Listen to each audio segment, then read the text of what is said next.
Welcome to Joy, Passion, and Profit, where we empower entrepreneurs to build companies that change the world. We believe there's never been a better time to be an entrepreneur, and our goal is to provide you with insight and wisdom to bring your vision to reality. If you're committed to making an impact as well as making a profit, let us welcome you to Joy, Passion, and Profit.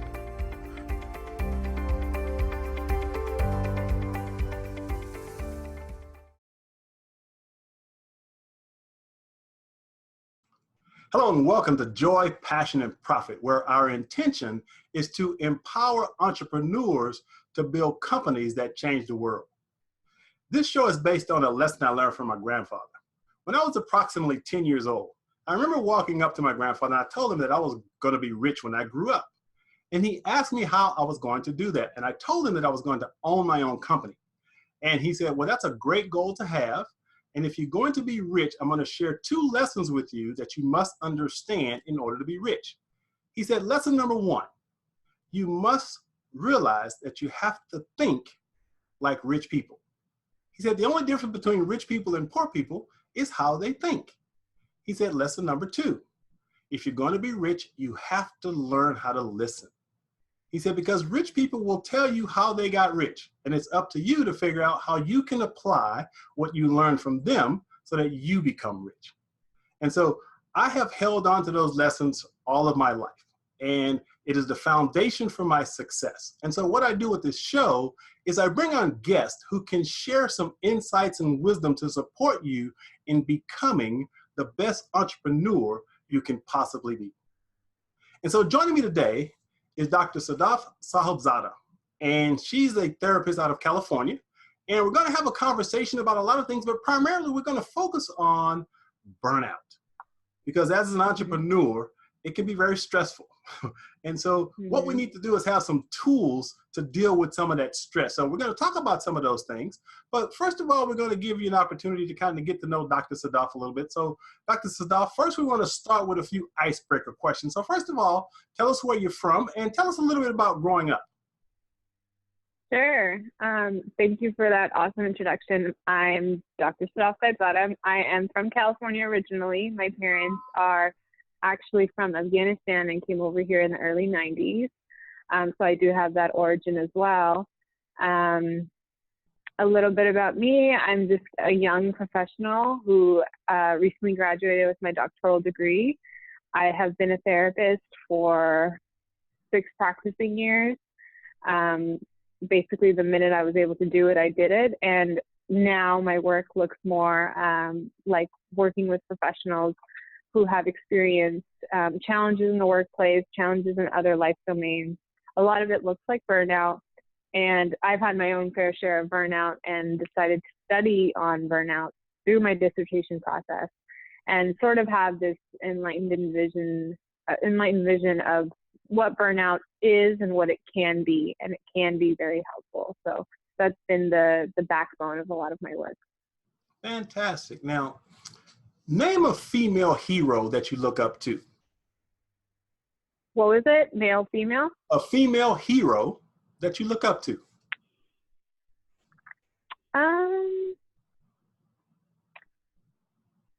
I think I don't necessarily have a traditional answer, but I really look up to the women who have helped me understand that I can have this path for myself, like my mother, like my aunt. My aunt in particular, she started a business from the ground up, and now she is a retailer in beauty stores like Ulta and Sephora, and she's killing it. And so the determination she has shown me and what she has shown me as far as what can be rewarded to you by working hard, staying consistent, and following your desires, that's pretty heroic in my eyes. That's a great role model. That's awesome. Having that person right there in your life that can support and guide you. That's amazing. Absolutely. Yeah. Now, I'm sure you've got lots of favorites, but name a book that really helped shape who you are. A book. I haven't been asked this question in a long time, but the first thing that comes to mind is the Harry Potter series, which is funny. So I grew up with the Harry Potter series, but there's really strong theme in that series that relates to being different, challenging the idea of being different, challenging the idea of being in a society, a place, a situation where you don't have resources, but you believe in yourself. A lot of those themes I relate to that book and those books, and they tie in really well with just my life experiences. It's amazing how stories can really help us understand ourselves better when we look at the deeper meaning in stories and myths. So that's a great one to have, actually. Now, on a perfect day, what would Dr. Sadaf be doing? I'm kind of doing it these days, so that's kind of easy. I have, I spend a good chunk of my day, 4 to 6 hours, chatting with my clients who I absolutely love working with and feel quite effective working with. The latter part of the day is really spent, I go to an exercise class, I spend time with my puppy, I devote some time to projects that I have that I'm working on, and I spend some quality time with my partner. That's an ideal day, and that's pretty much happening, so I'm really happy about it. Good. Now, what lights you up and makes you want to get up in the morning? Doing more good, I think. I have a lot of ideas, projects, things on my mind that now I have the resources and tools to use toward those things. And I pay attention to how can I do the most good on a larger scale every time. Being a therapist was doing good for me. It was a step in that direction. And now that I've completed my doctorate program, I have my doctorate title, I have my license, I have everything that I possibly need. I'm really focusing on how can I do the most good at this point with what I have. And that's what gets me going every day. All righty. So last icebreaker question. So I have this magic wand. And with this magic wand, you can create anything your heart desires. If I gave you this magic wand, what would your life look like 10 years from now?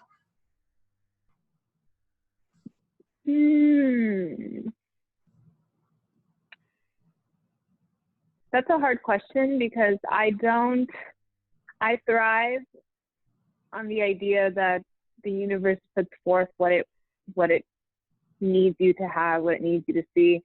And I've made plans for my life so many times, and every time it's been something else. And that actually is what I look forward to. I look forward to these changes and curveballs that life throws at me. So, I mean, ideally in 10 years, I'd love to still be devoted to a practice. Honestly, I'd love to see what I do on a larger scale, and I have projects that I'm working on that I'd love to see developed by then. But at the same time, I'm so excited to see what happens in 10 years, whether it's that or something else, because life's been really kind, and I feel very blessed. Fantastic.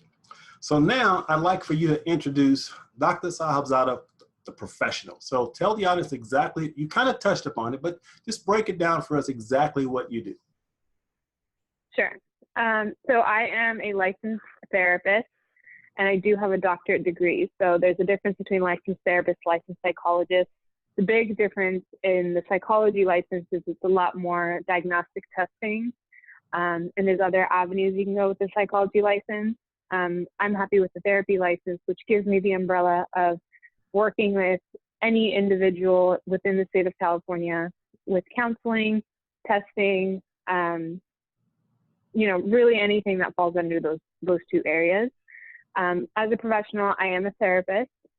I have recently integrated coaching into my practice as well, which is not covered under my therapy license. But coaching is really fun and unique because it offers a lot of what you can get in therapy in a more action and insight-oriented frame. So your goals that you make in coaching, they happen a lot faster than they would in therapy. It's more action-oriented. I also offer consulting to a lot of individuals and some companies coming up. I have an event with Netflix that I'm actually going to be recording and publishing, which is going to be really fun. And so that also is an area of my practice that I get really excited about and that I'm doing. Congrats. That's awesome. That's great. Thank you.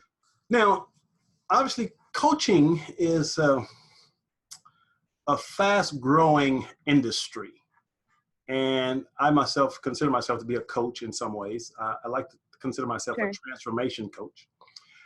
And there's also a lot of people that, shall I say, probably shouldn't be coaching because they don't really have the qualifications to really help people. So I guess, let me ask you this. How does a person know if they should hire a coach or a therapist? What would be a good way to do that? The way that I have framed my practice in those two services, I like to think of therapy being a space where when there's deeper emotional and cognitive challenges, when there's deep-rooted issues that present themselves, that affect your relationships, that affect your well-being, that sort of affect your day-to-day, that is the person who is appropriate for therapy, because therapy is a really comprehensive and in-depth look at what's going on, how you're feeling, what you're thinking, and from there we start to explore strategies on how to improve your symptoms and situation. And therapy is often also tailored toward either existing diagnoses or paying attention to what your symptoms might fit in under, so that you can receive other services to aid in your mental and physical health. Examples like referring to psychiatrists for medication and things like that. But coaching is different. And the reason why I added coaching to my practice is because of my population. I work with a lot of professionals. I work with a lot of people who have a relatively stable day-to-day. They have a relatively stable kind of process, and their symptoms are not impacting a lot of their domains in their life, but maybe certain domains. And so really from working with my clients, I threw in this piece on coaching. And what I do in coaching is different than therapy. In coaching, there are some prerequisites. You have to be fairly functionable or functioning, I guess, in coaching, which means that your mental or emotional struggles aren't affecting you going to work, you going and engaging in other areas of your life, you having physical symptoms, things like that. The other prerequisite is that you're usually very motivated in coaching, that you understand where you want to go, you understand, some pieces of how to get there, but you do need that boost, that support to get you going in that direction. And so really, the first session that I have with clients assesses where we go. If we talk and I can hear and see and understand some of your struggles as being more deep-rooted emotionally or cognitively, I'm not going to recommend coaching. It would be a disservice. But if your struggles or your areas you'd want to work on look like, I'm not satisfied with my job, it's affecting my relationship, I'd love to put more efforts in here and here, and it seems appropriate, then that's great for coaching. So if someone came to you for coaching, not recognizing that they really needed therapy, you could sort of pick that up in the first assessment? Was it? Absolutely. Yes. I've done that a number of times too, which has been, it's a different reaction to different people, but a lot of times people will be interested in coaching because it is a bit more digestible than therapy. It's a term that kind of fits a little easier. And based on what they'd like to work on, there might be some things we can work on in coaching. But if there are these other pieces that surface, or they're present from the start that I know will affect what we're going to do, and that would be better service under a therapeutic realm, then I'm going to let you know that, and we wouldn't move forward with coaching. Yeah, because I know from past experience, there are some people that actually coaching can be a form of denial, in which they're not willing to address some deep-rooted stuff that that's there. And so as a coach, you have to be aware enough to recognize that And again, I'm not a therapist by any stretch of the imagination. So, but I can pick up on when that person is, shall I say, hiding behind this need Sure. for motivation, you know. So Right. that's interesting that you have that assessment tool to be able to make that decision at the beginning. That makes a lot of sense. Now, Sure. technology plays a big part in our lives these days. And I'm Yes. sure, well, I'm assuming that you probably deal with a lot of, I'll use the term millennials, although I don't like the term, but shall I Sure. say the younger generation. So I'm curious, when you're using technology, for example, we're on this call and you know you're in California, I'm in Texas, and technology is amazing today. So one of the questions I have is a person able to really do, from a therapeutic standpoint, do some emotional healing work online through this medium? Absolutely. Yes. So Um, go ahead. so I can give you an example. I was very weary of transitioning my practice online. The reason I even started to think about an online practice is I actually had a lot of my clients who are in this professional space requesting video sessions and audio sessions when they couldn't make it, right? And there's a whole different world with a virtual practice. For a client, it's great. You don't have to worry about childcare or traffic or getting there on time or any of that. The accessibility piece is the big seller, really, because you can connect anywhere, almost anytime. And because my practice has been so flexible, a lot of the times I see clients, if they are having a rough day in the morning and they reach out to me and I have some time in the afternoon, we're talking that same day. And so that's been the beauty of a virtual practice. But the weariness I had in the beginning of, you know, can I be effective as a therapist online through video channel? And does it all feel the same way? And it's an interesting answer, I think, subjective to the client. But in almost all of the cases where I've had a client reach out for in-person, which I do offer, just very limited to my area. If you're not in this area, that's not an option. So clients that I've had reach out asking for in-person, I ask them, hey, let's do a virtual session and you tell me how it feels. If it doesn't feel right, I'll be more than happy to refer you to someone nearby, because it's really important that you feel comfortable. Every client I've had an intake with feels great. It's a really unique opportunity because you get to be in your own safe place, a lot of the time in your own home or in your office or somewhere you feel comfortable versus another person's office.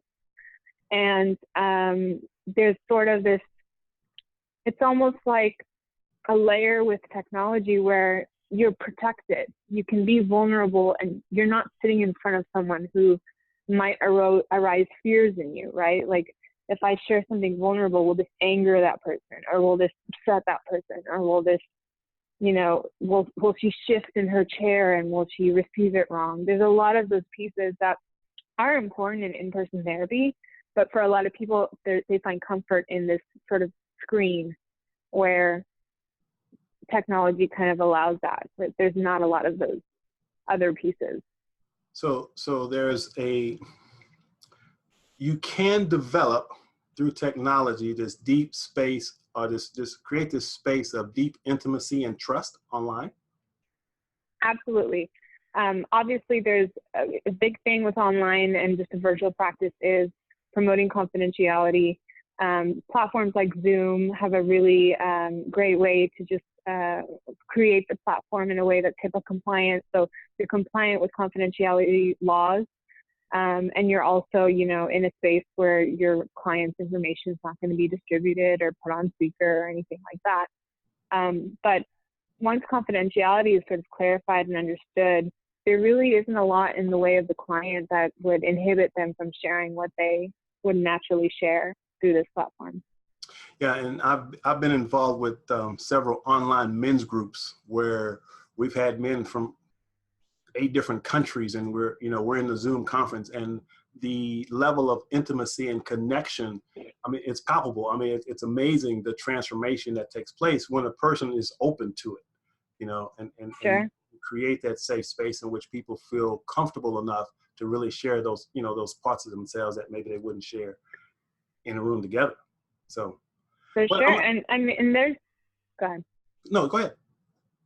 I was just going to add that there's also clients who find this very challenging, right? And don't understand how to have a connection through a virtual platform. And so for those clients, you know, they exist, and it's very natural to refer to a more in-person approach. And, you know, a lot of people, myself included, to be honest, I prefer an in-person approach.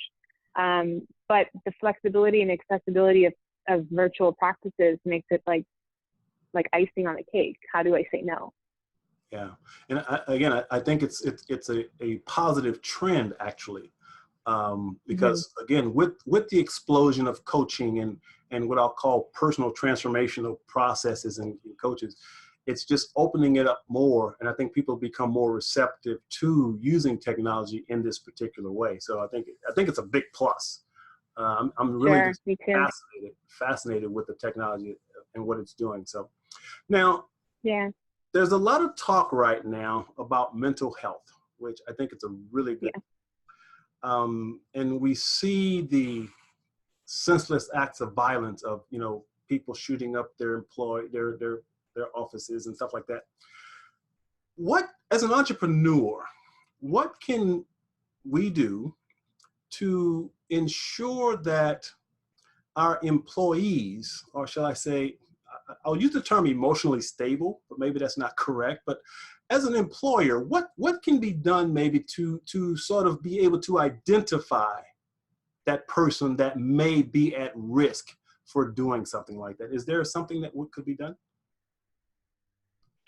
Well, that's a tough question. So you said mentally unstable, and the word that I like instead of that, since you didn't like that either, is mental fitness, how to promote mental fitness in the workplace, right?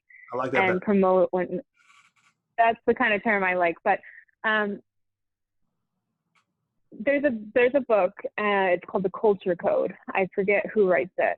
And it really stresses the importance of building a culture in the company that you reside in, that you own, that you're part of. Culture is a really, really proactive way of avoiding situations where you have disgruntled employees and, you know, one, two, or a group that take it to the extreme. The reason that I stress culture with clients that I work with, or, you know, professionals that own companies that I work with, is because honestly, that's going to be the most cost-effective way and the quickest way to promote mental fitness with your group, with your community. In terms of identifying outliers or those individuals who take it to the extreme, it'd be really hard to do that. But as a company, promoting mental health practices in your everyday routine is how you can be proactive and how you can stay above situations like that, I believe. Yeah, and I think you really summed it up well, because it is about culture. And I believe that as an entrepreneur, it starts at the top, because the leader, using that term, or the entrepreneur, has to model a behavior of openness and vulnerability and connection to have that, shall I say, filter down to the people below them. One of the things that I've done in some companies is I go in and I give a presentation, and one of the things that I always have them do in their meetings is what we call as a check-in. So before they start their meeting, we do a check-in where we go around the room and everyone basically just checks in with how they're feeling in that moment. And it's difficult, because especially when you're dealing with, you know, a 70-year-old guy from a company that's kind of rigid in his thinking, and he's really uncomfortable with this whole idea of talking about feelings in business. But what I have found is, for companies that are willing to invest in that simple process, it's amazing how it opens things up for people to really connect. And I think the one thing that companies are missing is the culture of connection. And we can have programs that create that culture of connection, then I think it makes it less likely that someone with mental unhealthy, or what do you call it, mental fitness, that we Mental can fitness. actually provide them with some tools to support them in that, in dealing with that. Absolutely. I mean, And you're so, really touching it with connection. That's a big piece of it. yes, yes. And I think as human beings, we crave that connection. And unfortunately, a lot of us don't have the tools to create it.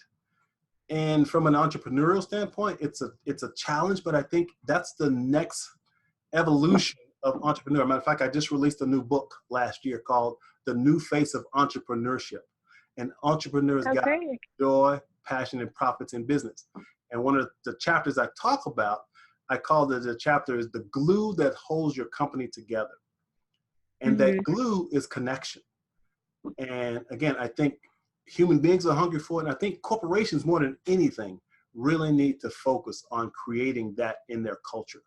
And it increases productivity and everything. So it's a thing that I think I'm a huge advocate of talking about connection in companies. So for sure. No. And I mean, really, if you look about it in history, connection is often forgotten in the top 4 items of survival. It's actually number 1. If you look at this species development, connection is what drove survival. And so looking at how life and society looks now, everything revolves around connection, and especially at work.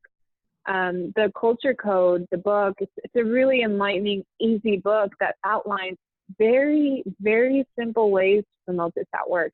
One of the examples in the book that's absolutely brilliant is, you know, in your coffee room, in your employee room, there was an employee room that had 4 different tables and, you know, different sitting areas. And they just ended up putting all the tables together as one big table with different chairs, you know, chairs around this huge communal table.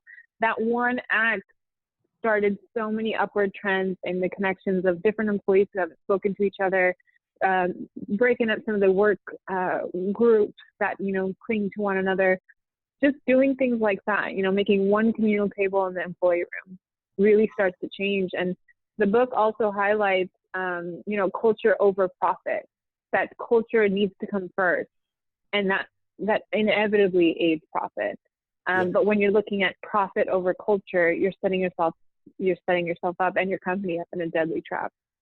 now, are you familiar with the guy Gary Vaynerchuk? Oh, I've heard of him. Yeah. He's this entrepreneur, that guy that's getting a lot of play right now, and Yeah. he's really big on culture and connection. Yeah. And he uses some really abrasive language that kind of turns me.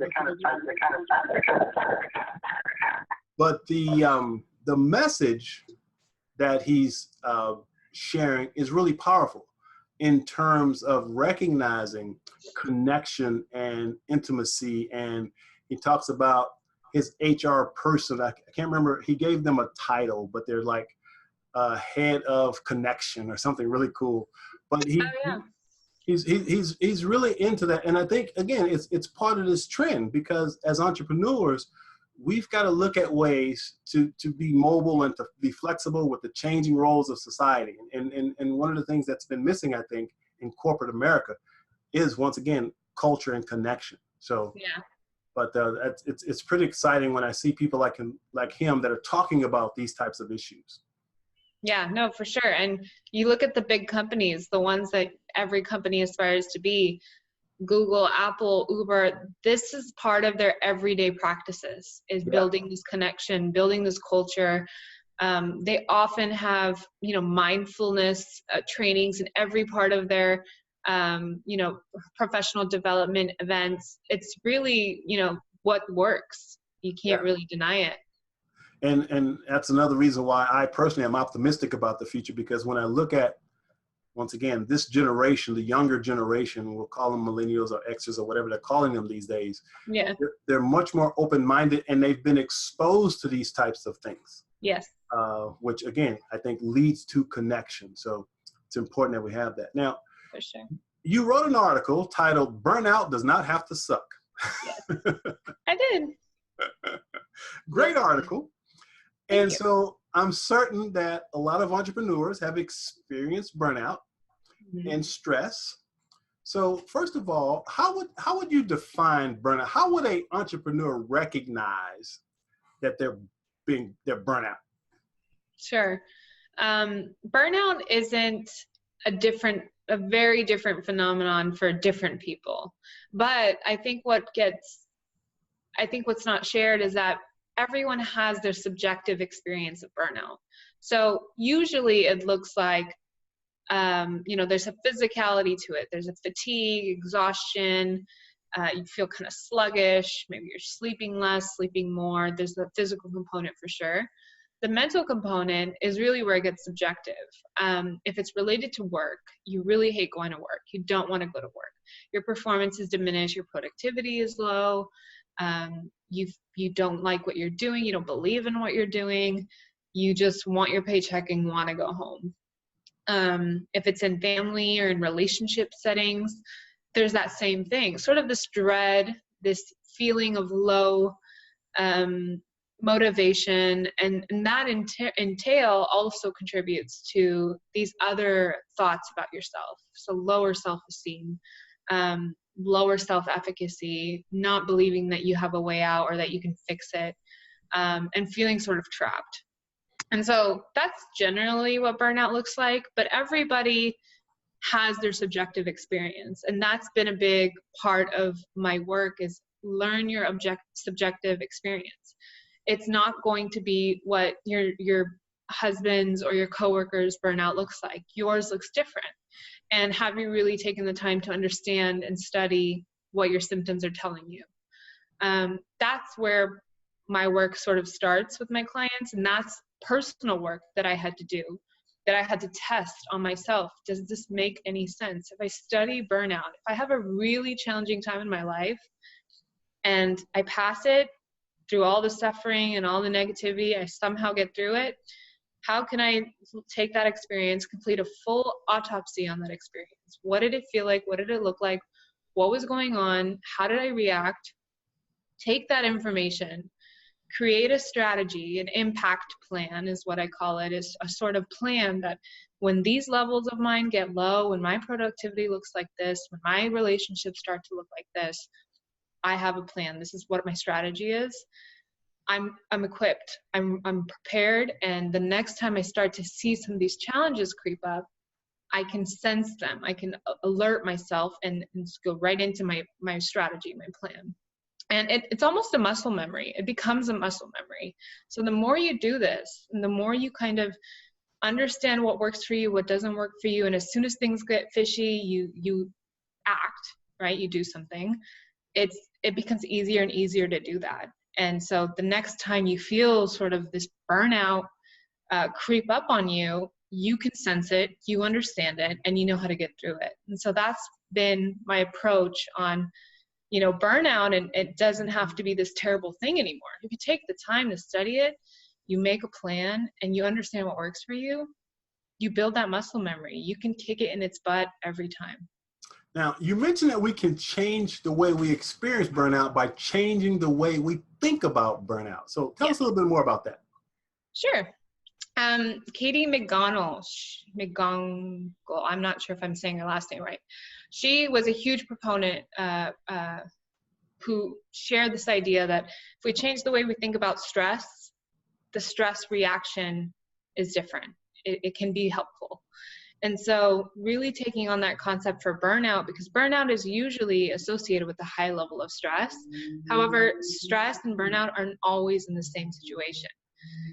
But thinking about burnout, right? Thinking about an experience that I've had where I was tremendously overwhelmed, fatigued, hated everything I was doing, didn't think I had a way out, got through it, paid attention to that event, and started to think, okay, if this happens again, if I start to really hate the work that I'm doing, instead of sinking into that suffering, I am going to pay attention to what I want to do in my impact plan, or focus more time on myself.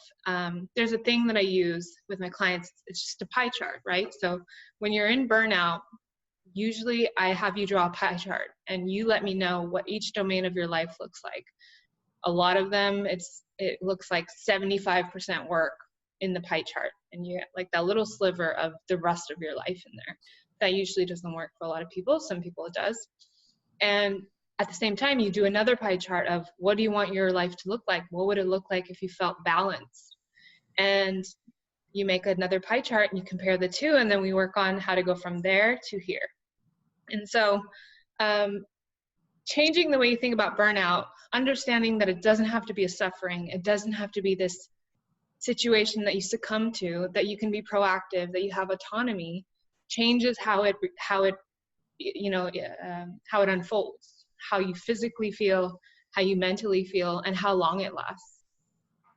Now, as I'm listening to you and I'm thinking about these pie charts and things like that, my mind automatically went to, this is more of a coaching process. Yes.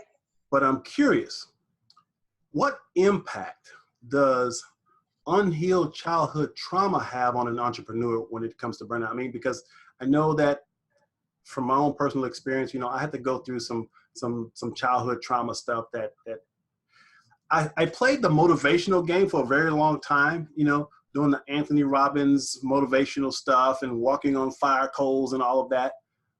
But the deeper I went, I learned that a lot of my drive was based on some unhealed emotional stuff from my childhood. Sure.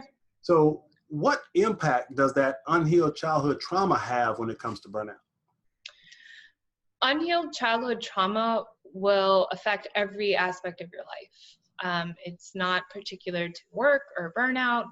And the thing that I think a lot of people don't understand or don't have information on is that burnout often is co-occurring with things like anxiety, depression, irritability, anger.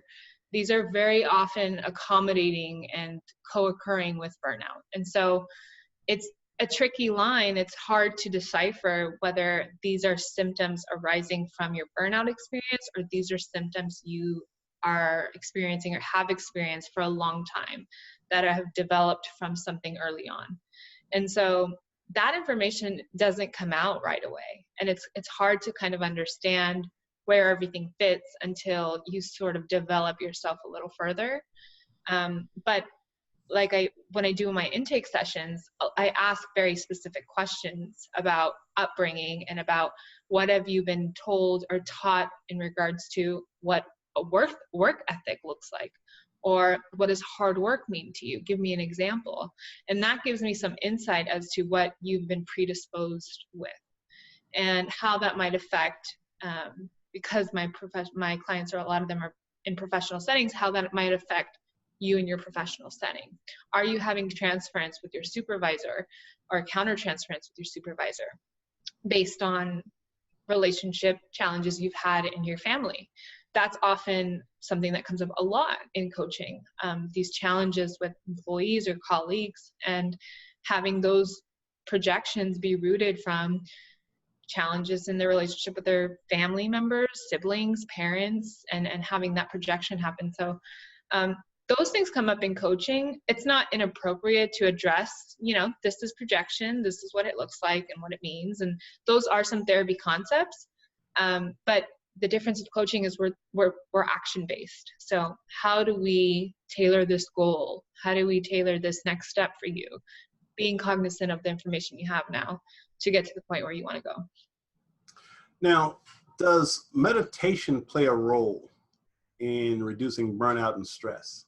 Absolutely. So again, the big companies are practicing they have meditation training on a monthly basis. I have a colleague and I have a friend who works at Uber headquarters in San Francisco, and I'm always kind of asking her, like, tell me what you guys are doing, because I know you guys are doing these things. She goes through they have meditation retreats in office. They practice. They have accountability coaches that kind of come to you, and especially individuals who've been identified to be more likely to experience burnout because of their position, that they have mandated meditation, that they have to leave their work site and go to a serene space or a class or something. So the importance of meditation and productivity, the importance of meditation and just your performance it's it's been verified by research. It's been verified by the companies that are thriving. It's very much connected. And I think what catches a lot of people up on mindfulness and meditation is that you think of the traditional meditation, right? Like sitting on a yoga mat under a huge tree or something like that. And it seems, not your flavor, not your taste, unattainable. But meditation and mindfulness can be practiced in minutes and have lasting results wherever you are, at your desk, in the car, wherever you are. Yeah, and I've been meditating for almost 30 years now. So it's something that literally changed and saved my life in a lot of ways, because I was the driven, ambitious, go getter, and it wasn't until I learned to quiet my mind and relax that number one, connected with that which I call my higher self. But it allowed me to get out of my head and more into my heart and into my feelings. That whole process of just, I think people think that meditation is the process of making your mind go blank. Mm-hmm. Reality is just the process of being aware of what's going through your mind, really. Yeah. There's lots of ways to do it. As a matter of fact, I was talking to a group once and I said, I can be on stage giving a presentation and meditate at the same time.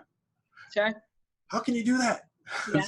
So, well, you can't intellectualize it, but it's possible. So, but people do it all the time. I mean, if you're stopped at a stoplight, that's a form of meditation. You're you're paying attention to the light and when it turns green. And even if it's 3 seconds, that is pure mindfulness. That is pure presence. So people do it all the time. And for a lot of my clients who really don't like the idea or they just are not a fan of it, reminding them that, hey, you're already doing this. When you're cooking is a huge form of meditation. You need complete presence when you're baking a chicken or something's, sizzling in oil. You can't look away. You can't be distracted.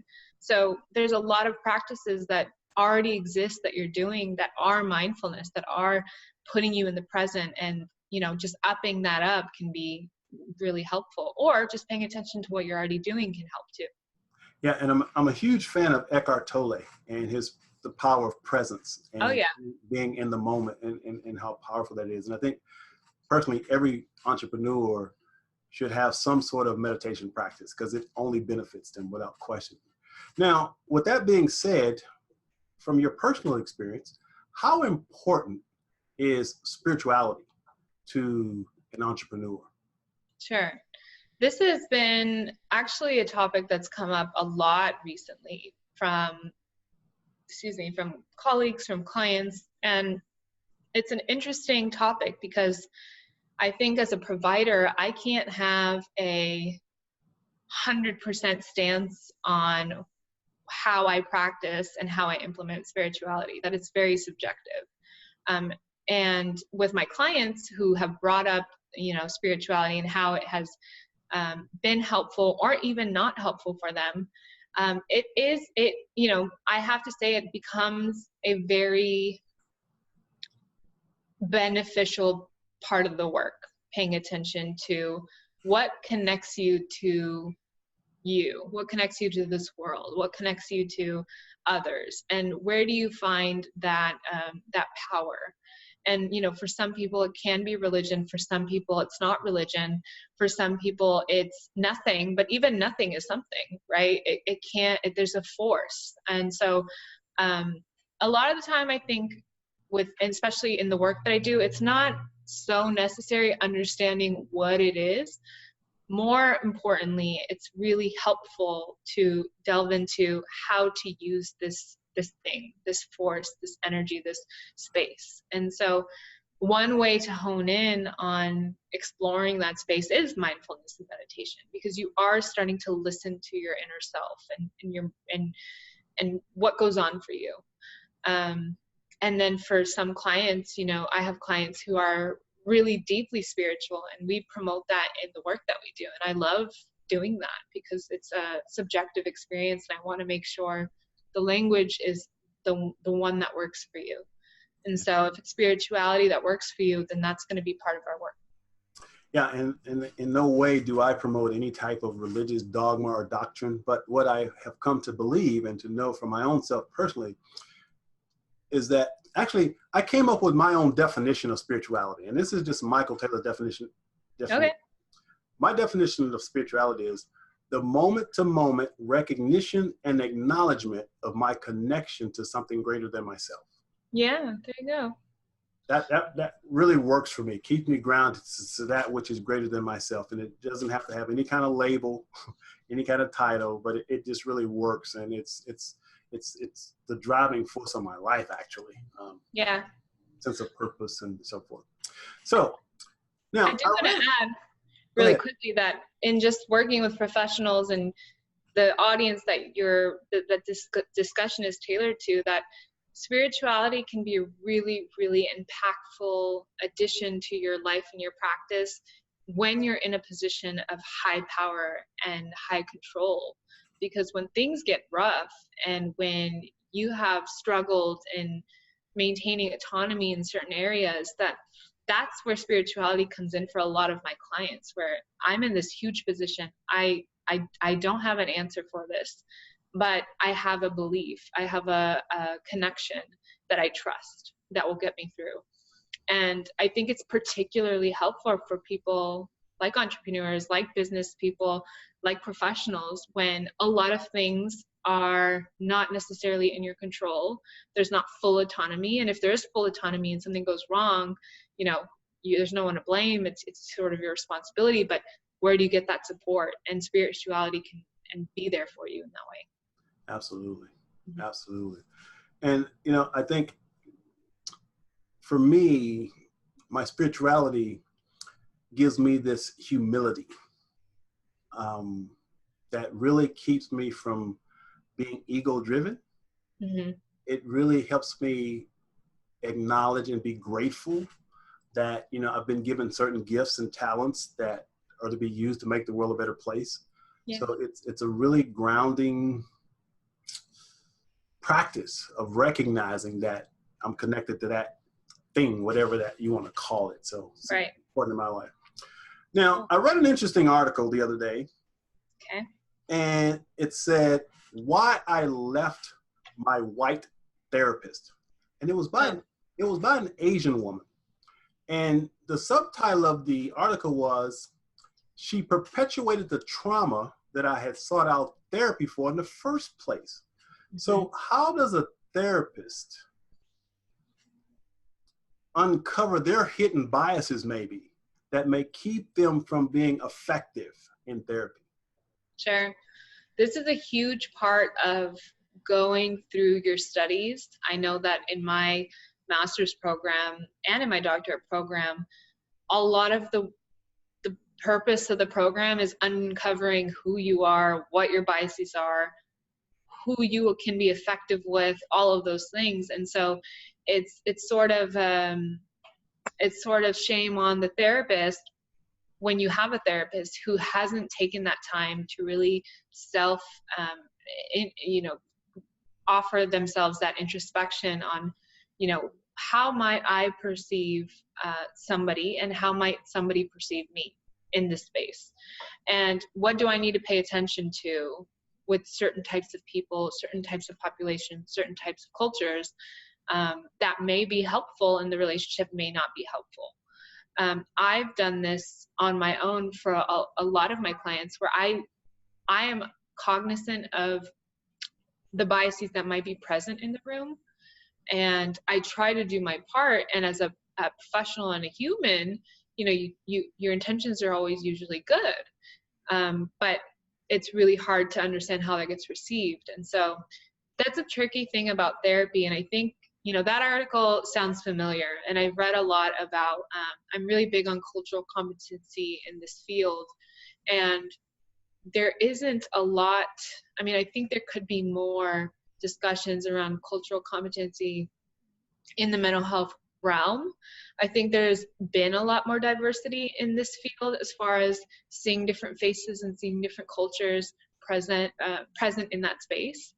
I think that's a huge movement that needs to keep building and growing, because we are becoming more mentally mental health friendly as a society. We're starting to become a lot more okay with this idea that, you know, we can go to therapy, and a lot of people go to therapy, and if we need support, we can go, and it's available, and it's online if you need it. So we're shifting in a good way there, but on the field's perspective, you know, it's really on the therapist to take that time and to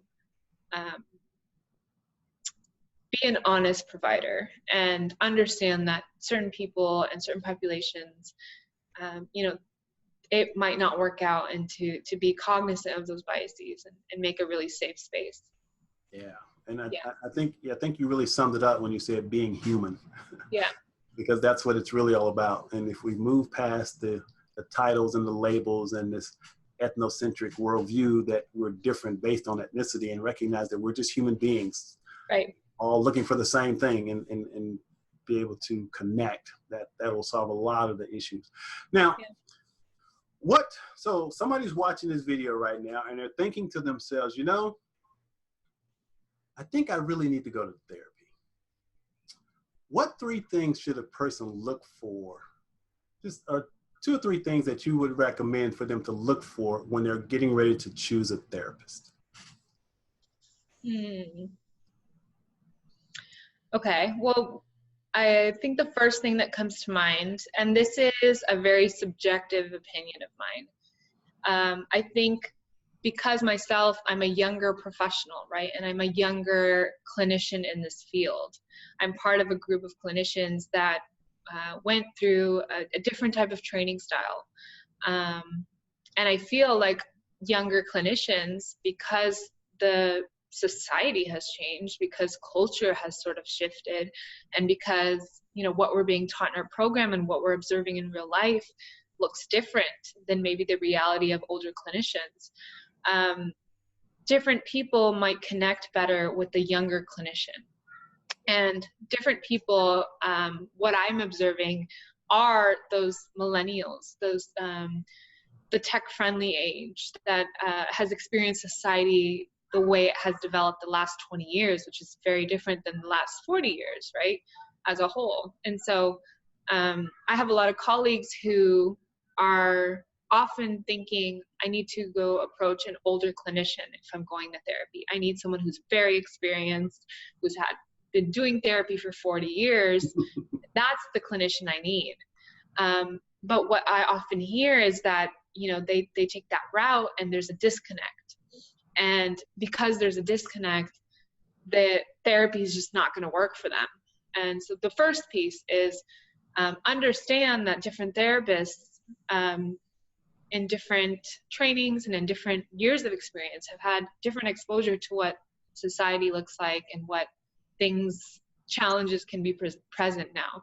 So if you do visit a therapist who there doesn't feel like there's a connection, don't give up and try a different type of therapist, because that might be an option for you. I don't know if I kind of said that right, but that's the first piece. And then the second piece too is be open-minded about the process. So, and understand what works for you. I think about myself as a virtual clinician now, as a virtual practice clinician. I was listening to my clients when I started this up, because my clients who are professionals wanted an easier way to connect, didn't want to deal with traffic, didn't want to deal with all of that, and wanted to be able to connect with me on their lunch break if they needed to. And through video or audio, we could do that. So my practice evolved because I was listening to my clients, and that's what they wanted. And now I have a practice that I love because my clients love it. And so being on the client end, pay attention to what you know is going to work for you. Is it going to work for you to commit to a therapist who's 30 minutes away, who says she's an expert in trauma, but you can't get there? You can't commit to the process because of traffic, childcare, all these other things. Really find a situation that works for you, your style, your lifestyle, because that will contribute to your commitment and to the ongoing process. I think I want to add one more thing. The third thing too is therapy doesn't have a magic wand and fix things right away. So you can expect to be in sessions for 3 to 6 weeks, and it might feel like nothing's happening, but really just the commitment that you've made to speak to a stranger for 3 to 6 weeks is a huge change for you, likely. And it can be a huge step into what's about to happen. So don't get discouraged if you're not seeing magical things happen, because that's not what therapy does. Therapy is very insight oriented. So the more you can gain insight, the more changes and the more, the life that you want can come. But that takes a lot of time. Yeah. And that's really powerful. So we live in this instant gratification, quick fix, we want it right now, but the psyche doesn't work that way. No, and if you think about it, it takes so many people years to get to therapy. So it's going to take a little bit of time to do some unraveling. Yeah. But it's all about commitment. Yes. That's what it's about. Well, another thing which we don't have time to talk about right now, but one thing that I've learned through this whole process of my own growth is trusting your intuition.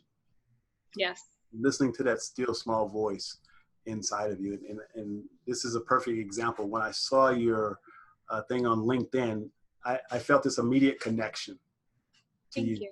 And I said, this is a person that I'd really like to talk to, because number one, as I read your profile, I was really proud, number one, of you talking about your graduation. And then I kind of looked at your articles and I said, now this is the perfect person to have and engage in a conversation with. So listening to my intuition, I'm telling the audience to learn that that's an important part of spirituality. And I can second that because I've also had, I've had incredible feedback from, this post that I put on LinkedIn that went everywhere, and just so many incredible people have reached out, and it's been so humbling and so much gratitude for the whole experience, and being able to just connect even, with you and your podcast and just having this chat. It's this happened out of nowhere, and it's here now, and we've done this, and it's been such an incredible experience. So I'm just really grateful for, reaching out, for us having this discussion and being able to share this message with more people. It's incredible. Thank you. And it comes back to, again, spirituality and my belief. My belief is that everything happens for a reason.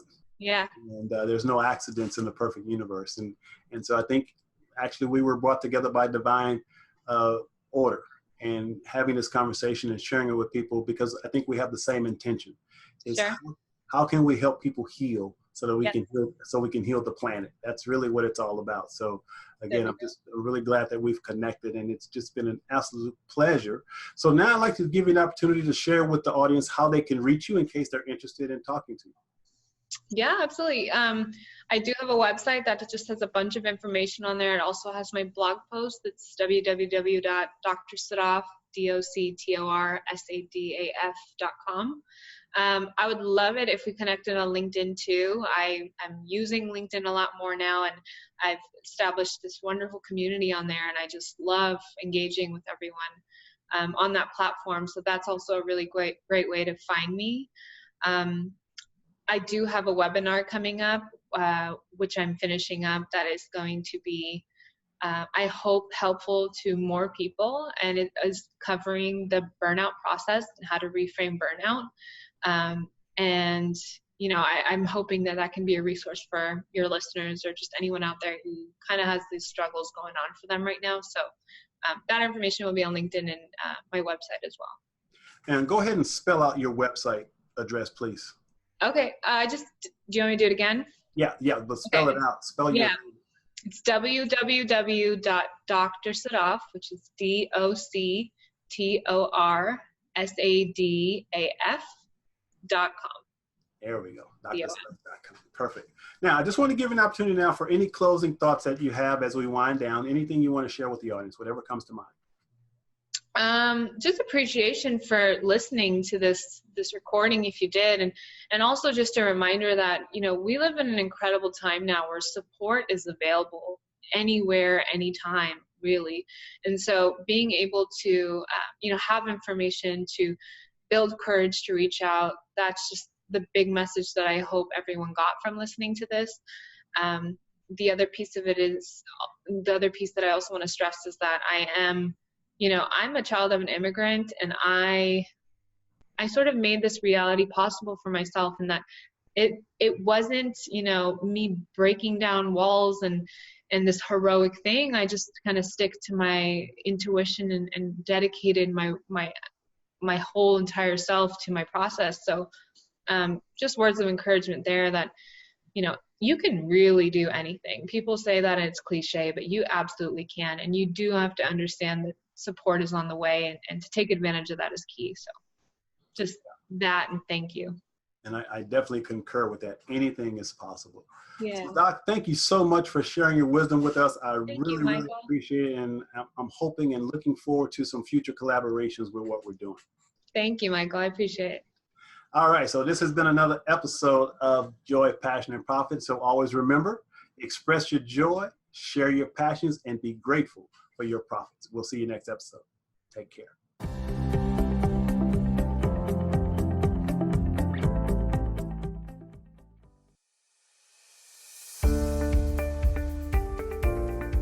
Thanks for joining us here at Joy, Passion, and Profit. Always remember, you are the master of your own destiny and the captain of your own ship. There are no limits to what you can accomplish, and you are only limited by your imagination. Dream big and navigate your ship in the direction of your dreams, and once you get there, reach back and grab someone else and show them how to reach theirs. We'll see you next episode.